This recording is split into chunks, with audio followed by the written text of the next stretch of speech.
Okay, so now we're in chapter 5. We're going to talk about time value of money.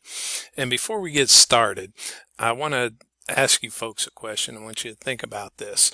Would you rather have $100 now?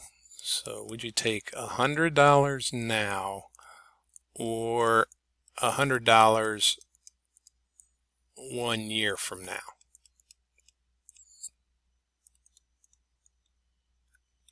What would you rather have? Okay. Some of you, normally from students, I hear folks tell me they want $100 now because they're broke and could use the money. Some say they want the $100 a year from now because they don't know where they're going to be. They don't know if they'd need the money and they'd like to be surprised with the $100, right? But generally, you want the $100 now. Namely because if you take it now, you can invest it, you could turn it into more money, so a year from now you'd have more money. Even if you put it in your savings account, which right now their interest rates are terrible, but at half of 1%, a year from now you'd have $100.50, right? The other thing is with inflation and the cost of living going up, your purchasing power is less, so a year from now you might not be able to buy as much as you could with the $100 you could today. The other thing, you could invest it today, like we said, so you could go buy a weed eater or a cheap lawnmower, and you could go mow yards and weed eat yards and take that $100 and turn it into much more money if you wanted to. Okay, so what we're looking at, and for this chapter, our main equation is our future value equals our present value times 1 plus R being any interest rate. Okay, so the first thing we're going to look at is investing for 1 year.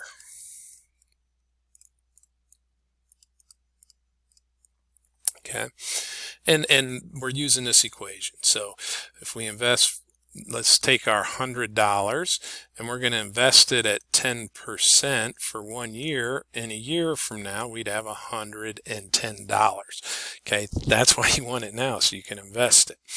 We can expand that, and let's say we invest for multiple periods. Okay.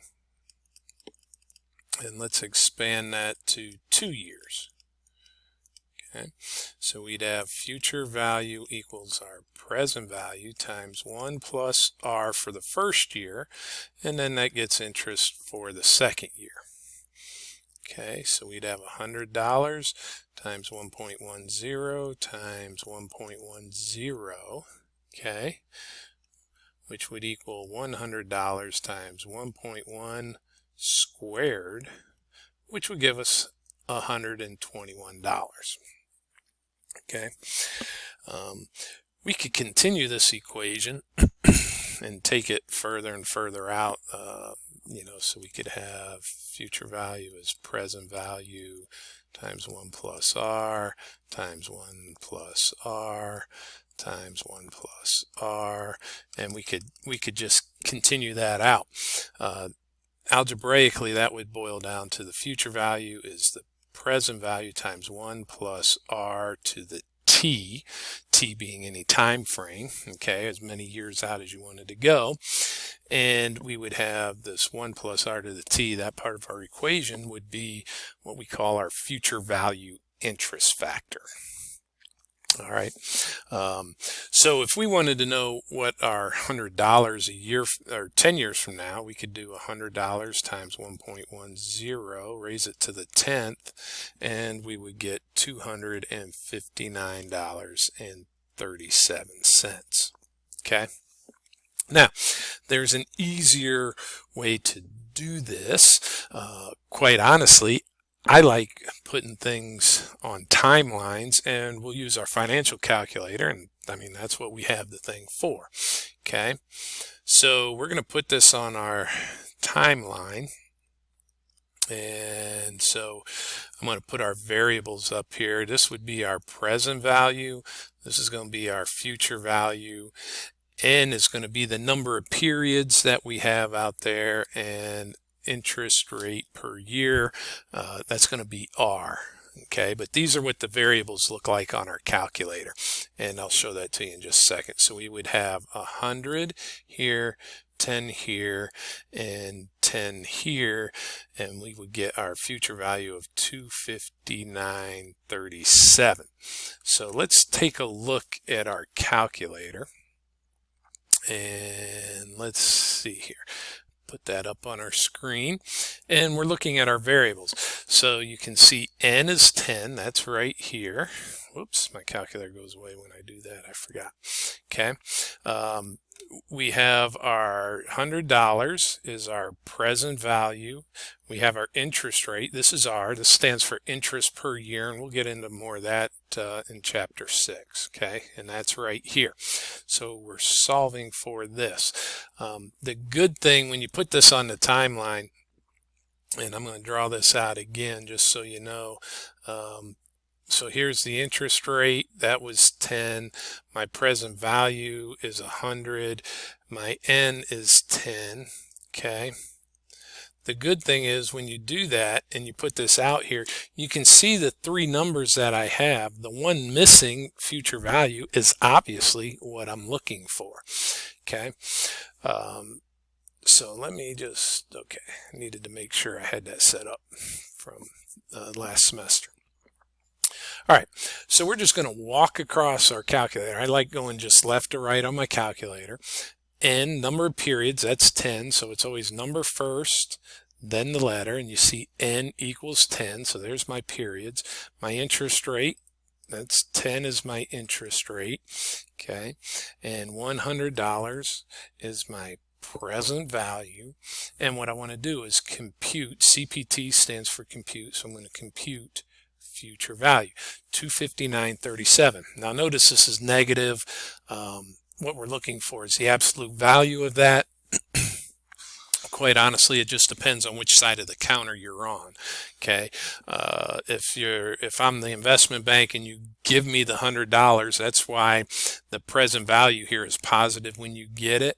When you give it to me, it's positive for me, and then when you come get it, it's negative here when you come take it from me. Okay, if we were to look at it from your perspective, it would be negative on the present value, positive on the future value. Quite honestly, I recommend that my students always put their present value in as negative, and then the future value will always be positive. If you do that, just get in the habit of doing that, it'll be much better for you. Okay, let's do a couple more examples here, and then we'll talk about something else.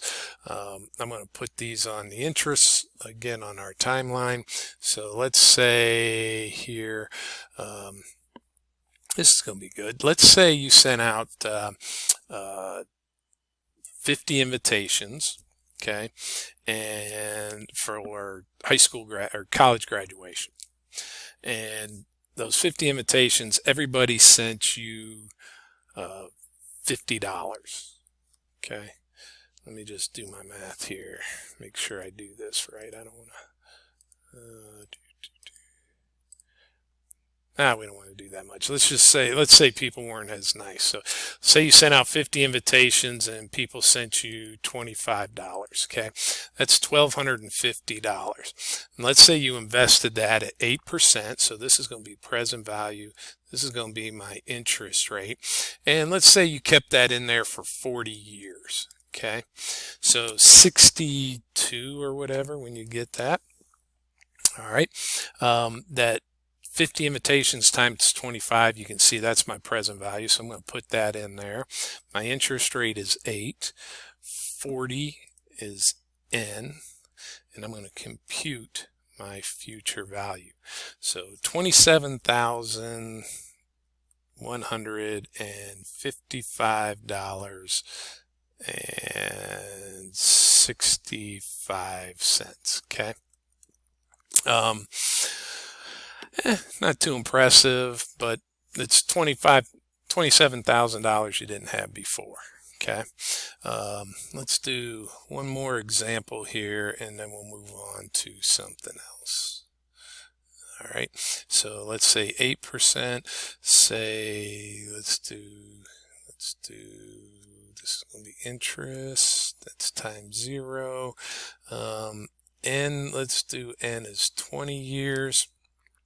And your present value as, let's do 1750. Nah, that's not going to be that good. Let's not do that. Let's do this. Show you something interesting. Let's do 12% here for our interest rate. Okay. Now, I want to clear everything out. In between problems, guys, it is very important that you clear your calculator out. We're going to use clear time value money. You can see that's a second function. So I'm going to do second clear and second quit. Okay. So 20 is N. 12% is my interest rate. 1750 is my present value, and I'm going to compute future value. So 16881.01. 16881.01. Okay. When we get to the problems in the book, you'll do more examples of that. I have some other videos on there for you guys to take a look at. But for right now, there's your future value when we're calculating time value money.